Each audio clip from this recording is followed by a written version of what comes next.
வணக்கம். நான் டாக்டர் அக்ஷய் தண்டா, ஆலோசகர், ஆஸ்திய மற்றும் மூட்டு மாற்று அறுவை சிகிச்சை நிபுணர். நீங்கள் உங்கள் 30களில் அல்லது 40களில் இருக்கும் ஆணாக இருந்தால், உங்கள் முழங்கால் பலவீனமாகி வருகிறது. அதை தாங்கிக் கொண்டு போகலாமா அல்லது ஏதாவது செய்யலாமா என்று குழப்பமாக இருந்தால், இன்று ஆண்களுக்கு முழங்கால் வலி மற்றும் முழங்கால் மாற்று அறுவை சிகிச்சை குறித்து உள்ள அனைத்து கேள்விகளுக்கும் நான் பதிலளிக்கிறேன். வாங்க ஆரம்பிப்போம். டெல்லியிலிருந்து அர்ஜுன் கபூர் ரெடிட்ல கேட்கிறார், டாக்டர், நான் 37 வயது, வாரத்துல 3 நாட்கள் உடற்பயிற்சி செய்கிறேன். என் எக்ஸ்ரேவில் கடுமையான ஆர்த்தரைட்டிஸ் என்று சொல்கிறது. இதனால் எனக்கு இப்போது முழங்கால் மாற்று அறுவை சிகிச்சை தேவைப்படுமா? அப்படியே அவசியம் இல்லை. இந்திய ஆண்கள் பெரும்பாலும் ஒரு மோசமான சுழற்சியில சிக்கிக் கொள்கிறார்கள். ஜிம், வலி மறுப்பு, வலி நிவாரணிகள், அதிகமான சுமை, அந்த சுமை தொடர்கிறது. எக்ஸ்ரேவில் சிவியர் என்று சொல்வது கார்டிலேஜ் இழப்பு காட்டுகிறது.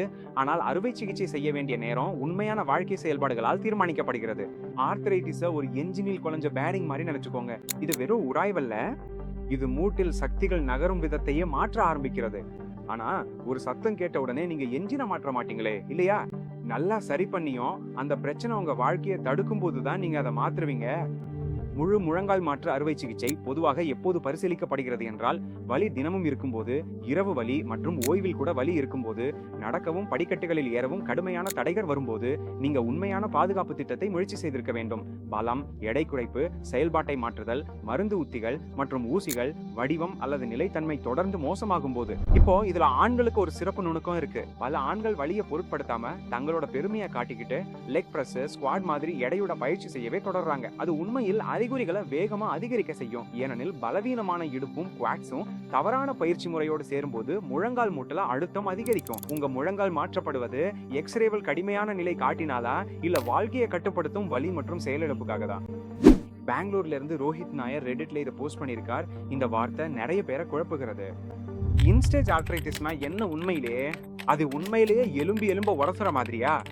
சில சமயம்தான், எல்லா நேரமும் இல்ல. எண்ட் ஸ்டேஜ் அப்படின்னா முழங்காலில் இருக்கும் மென்மையான கார்ட்லேஜ் படலம் முழுமையா இழக்கப்பட்டு அந்த மூட்டை இயந்திர ரீதியாகவும் உயிரியல் ரீதியாகவும் நிலை குலைந்து விடும். இதோ இன்னும் ஆழமான பார்வை. கார்டிலேஜ் இழப்பு மென்மையான தளர்வை குறைக்கிறது. அதற்கு கீழே இருக்கும் எலும்புல அழுத்த மாற்றங்கள் உருவாகும். அது இன்னும் அதிக வலியை கொடுக்க ஆரம்பிக்கும். மூட்டு உள்வடிப்பு, அதாவது சைனோவியம் எரிச்சலாகி வீக்கத்துடன் பாதிக்கப்படும். முழங்கால் திசை மாற்றத்துடன் வளைந்த காலோ அது உள்ளே வளைந்த காலோ ஆக ஆரம்பிக்கும். இதனால் ஒரு பக்கத்துல அதிக அழுத்தம் சேரும். இந்திய ஆண்கள்ல என்ஸ்டேஜ் ஆர்த்ரைட்டிஸ் சீக்கிரமே வரக்கூடும். முன்பு ஏற்பட்ட விளையாட்டு காயங்கள் மாதிரி ஏசிஎல், மெனிஸ்கஸ் போன்றவை கவனிக்கப்படாம போனது, நீண்ட நேரம் நின்று செய்யும் வேலைகள், களஞ்சிய வேலை, போலீஸ் அல்லது பாதுகாப்பு பயிற்சிகள், டெலிவரி வேலைகள் மற்றும் உடல் பருமன், மெட்டபாலிக் பிரச்சனைகள் அதிகமாக இருப்பது, ஈவன் உடல் ஆரோக்கியமாக தெரியும் ஆண்களிலும் இதெல்லாம் காரணமா இருக்கலாம். ஆர்த்ரைட்டிஸ் வலி என்பது எலும்புடன் உரசுவதால் மட்டுமல்ல, அது அழுத்தம், வீக்கம், திசை மாற்றம் மற்றும் தசை பலவீனம் எல்லாம் சேர்ந்து ஏற்படுது. மும்பையிலிருந்து விக்ரம் ஷெட்டி ரெடிடில் இதை கேட்டிருக்கிறார். இது நிறையவே கேட்கப்படும் கேள்வி, குறிப்பாக செயல்பாட்டில் இருக்கும் ஆண்களிடையே. நான் 42 வயது, வார இறுதியில் கிரிக்கெட், கால்பந்து விளையாடுகிறேன். ஏன் இளமான்கள் முட்டி மாற்று அறுவை சிகிச்சை செய்யப்படுகிறார்கள்? இது 60 வயதுக்கு மேல் செய்யும் சிகிச்சை இல்லையா? பாருங்க, 50 வயசுக்கு குறைவான ஆண்கள் கடுமையான சேதத்திற்கு அடைந்தா பெரும்பாலும் அவர்களுக்கு ஒரு பின்னணி கதை இருக்கும். பொதுவாக காயம் மற்றும் காலம் சேர்ந்து காரணமாகும். ஆண்களுக்கு பொதுவான பாதைகள் பழைய ஏசிஎல் கிழிவு, மெனிஸ்கஸ் கிழிவு, கார்டிலேஜ் காயம் அல்லது எலும்பு முறிவு ஆகியவற்றால் ஏற்படும் பிந்தைய பாதிப்புகள். இவை மூட்டு 5 முதல் 15 ஆண்டுகள்ல வேகமா குளிர்ந்து போகும். தவறான சீரமைப்பு, அதாவது வளைந்த கால்கள் உள்ளவர்கள் சைக்கிள் டயர் தவறாக பொருத்தப்பட்டதை போல உள்ளக முட்டிக்கு அதிக அழுத்தம் தரும். மெட்டபாலிக் சுமை, வயிற்று கொழுப்பு மற்றும் இன்சுலின் எதிர்ப்பு ஆகியவை நீண்ட கால அலர்ச்சி ஏற்படுத்தி மூட்டுகளை அதிகம் உணர்வுபடுத்தும் மற்றும் மீட்பு மெதுவாகும். மேலும் அலர்ச்சி சார்ந்த ஆர்த்ரைட்டிஸ் இது அரிதாக இருந்தாலும் முக்கியமானது. நோய் எதிர்ப்பு அமைப்பால் ஏற்படும் வீக்கம் இது மூட்டுகளை விரைவாக சேதப்படுத்தும்.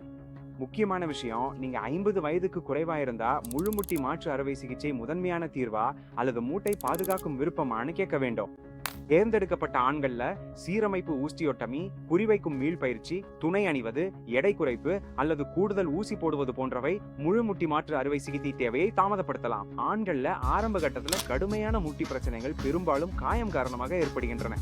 சிறந்த தீர்வு உங்கள் அடிப்படை காரணம் என்ன என்பதை பொறுத்தது. சென்னையிலிருந்து சுரேஷ் ஐயர் ரெடிட்ல இதை கேட்கிறார். இந்த குழப்பம் மிகவும் பொதுவானது. எனக்கு யூரிக் ஆசிட் பிரச்சனையும் கவுட் பிரச்சனையும் இருக்கிறது. என் முட்டை அடிக்கடி வீங்குகிறது. இது ஆர்த்ரைட்டிஸ், கவுட் அல்லது லிகமெண்ட் காயம் என்று நான் எப்படி தெரிந்து கொள்வது?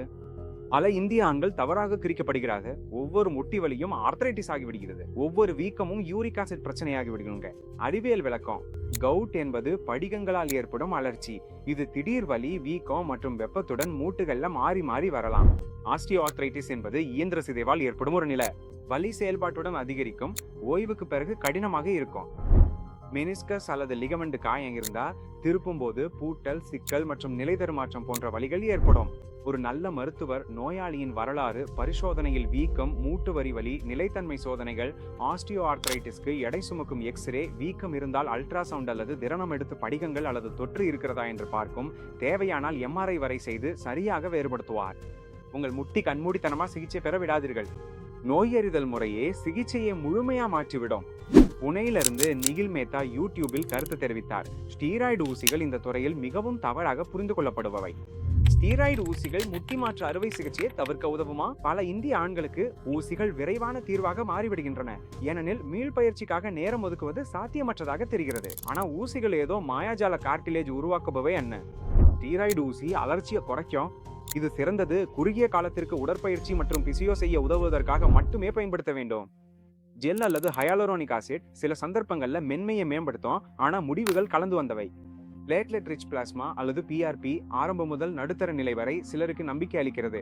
ஆனால் தயாரிப்பு முறையில் ஒருமித்தம் இல்லாததால் முடிவுகள் மாறுபடுகின்றன. உண்மையான ஆழமான உண்மை: ஆர்த்ரைட்டிஸ் என்பது கட்டமைப்பு, சீரமைப்பு மற்றும் இடிந்து போன நிலை மட்டுமல்ல, உயிரியல் மற்றும் அழற்சி ஆகியவையும் சேர்ந்து உள்ளது. உங்கள் முட்டி கட்டமைப்பாக இடிந்து வடிவ மாற்றம் ஏற்பட்டிருந்தால் ஊசிகள் தற்காலிகமாக வலியை குறைக்கலாம், ஆனா இயந்திர இயக்கத்தை மீட்டெடுக்க முடியாது. ஆண்களுக்கு ஒரு சிறப்பம்சம் என்னவென்றால், பலர் ஊசி போட்டவுடன் உடனே கனமான ஸ்குவாட்கள், நீண்ட சைக்கிள் பயணங்கள், டர்ஃப் விளையாட்டுகள் போன்றவற்றுக்கு திரும்பி செல்கிறார்கள்.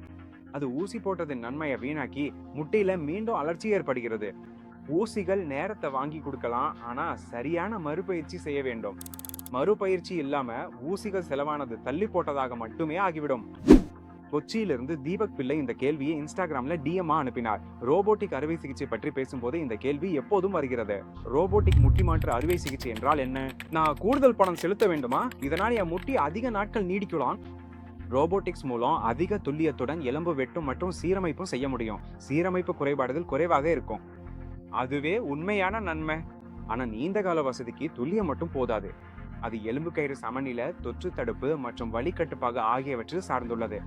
இவை விரைவான இயக்கம், மறுபயிற்சி தரம், உங்கள் எடை, பலம், செயல்பாட்டு பழக்கங்கள் மற்றும் எதிர்பார்ப்புகளை முடிவு செய்கின்றன. ஆண்கள் இதை ஒரு நல்ல கார் மாடல் வாங்குவது போல அணுகுகிறார்கள். மேல்தர மாடல் என்றால் சிறந்த முடிவு என்று நினைக்கிறார்கள். அறுவை சிகிச்சை அப்படி இல்லை. இங்கே என்ஜின் என்பது உங்கள் தசைகள், உங்கள் மாற்று இயக்கம் மற்றும் மறுபயிற்சியில் நீங்கள் கடைபிடிப்பது ஆகியவை. அதனால் உங்கள் அறுவை சிகிச்சை மருத்துவரிடம் கேட்க வேண்டிய புத்திசாலி கேள்வி: ஒரு மாதத்துல எத்தனை முழுமுட்டி மாற்று அறுவை சிகிச்சைகள் செய்கிறீர்கள்? மறுபயிற்சி திட்டம் என்ன? அதை யார் கண்காணிக்கிறாரு? நீங்கள் நீரிழிவு நோய் அல்லது புகைப்பிடிப்பவர்களுக்கு தொற்று அபாயத்தை எப்படி குறைக்கிறீர்கள்? நான் செலுத்தும் கூடுதல் செலவு எதற்காக என்று தெளிவாக என்ன? ரோபோட்டிக்ஸை துல்லியத்தை மேம்படுத்த முடியும், ஆனா இது வாழ்க்கை முறை, மறுபயிற்சி மற்றும் அபாய காரணிகளை மீற முடியாது.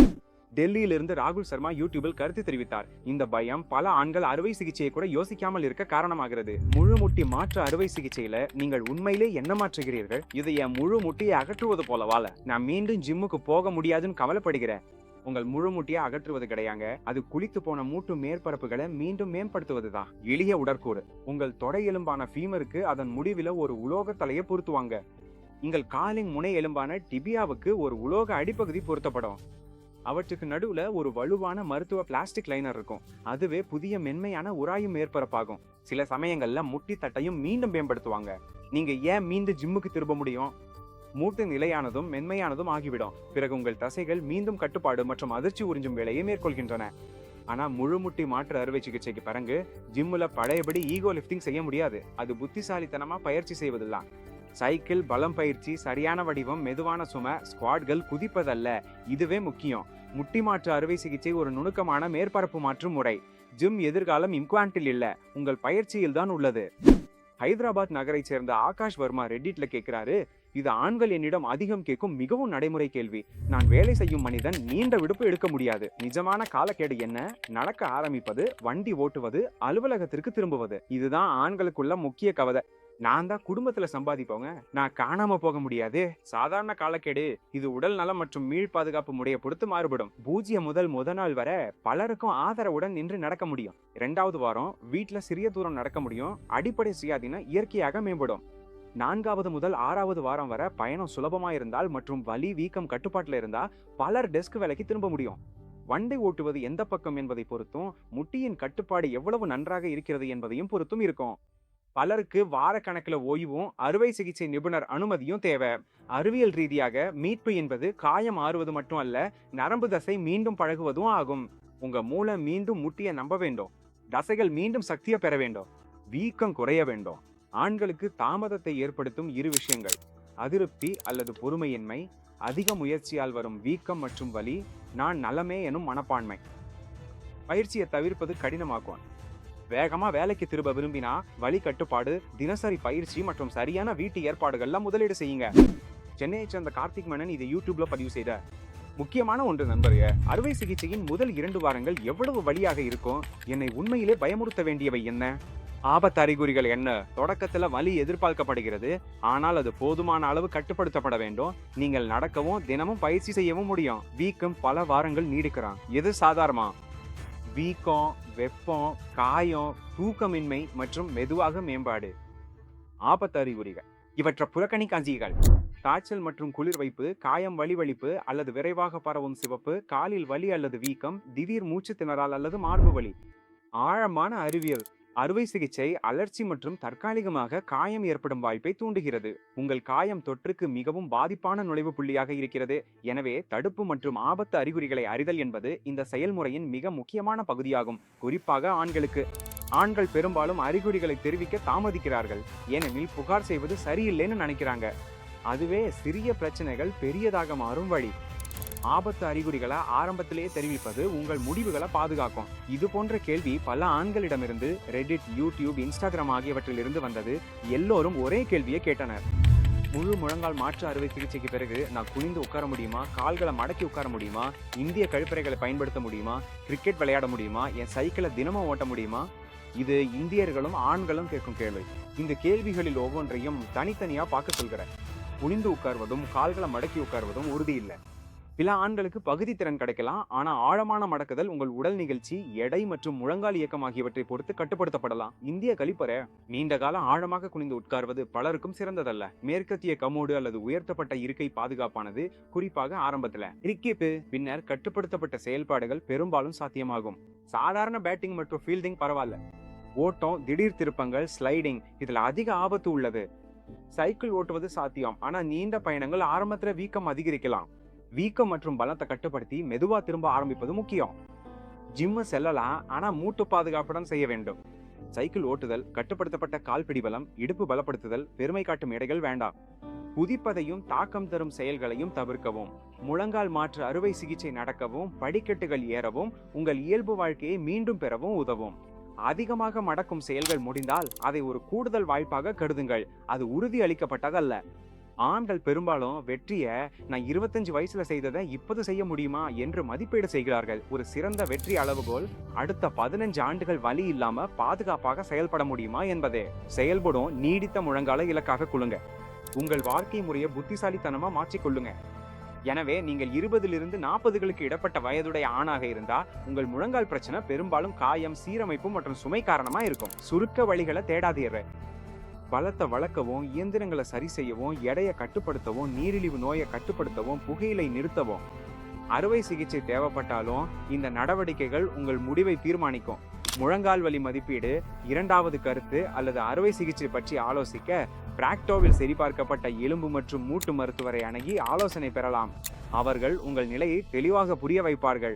இது உங்களுக்கு உதவி இருந்தா உடற்பயிற்சியில குண்டாக நடக்கிறவரும் எல்லோரிடமும் தானாகவே நன்றாக இருக்கிறேன் என்று சொல்லிக் கொண்டிருப்பவரும் உங்களுக்கு தெரிந்த ஆணிடம் இதை பகிருங்கள்.